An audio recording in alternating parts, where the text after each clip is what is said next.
Hello and welcome to another Innit Apparel tutorial. Today we'll be covering everything you need to know about DTG printing. Timestamps are in the description, so please feel free to skip around to the part that you're interested in. So let's get right into it.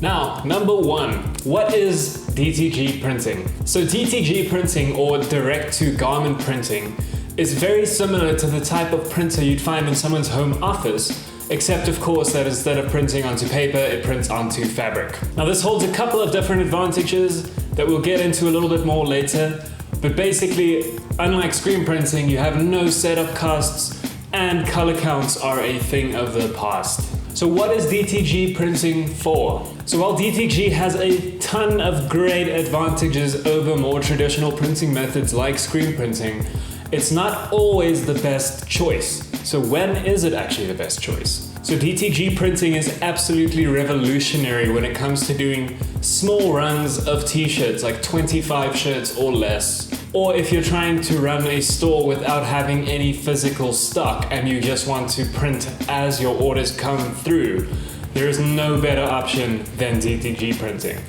Some other areas where it's also very good is with high color count designs, since setting up a 12 color screen print can be very, very costly, but your color count has no effect on the pricing of your DTG print.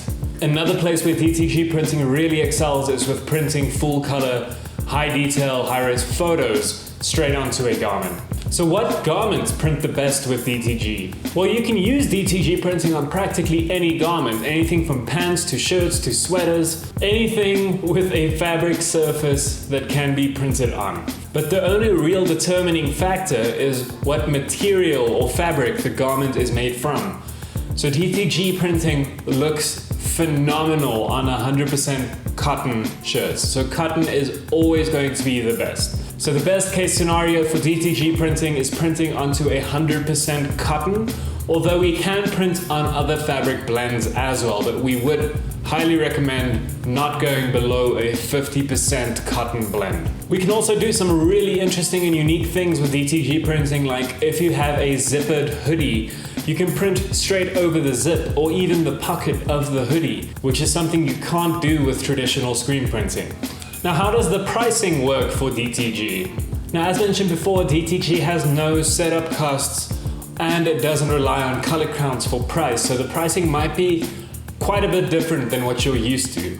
So in DTG printing, there's only two main factors that will determine the price of your print, and that is the color of the fabric that you're printing onto and the size of the print. So it will always be cheaper to print onto a white garment.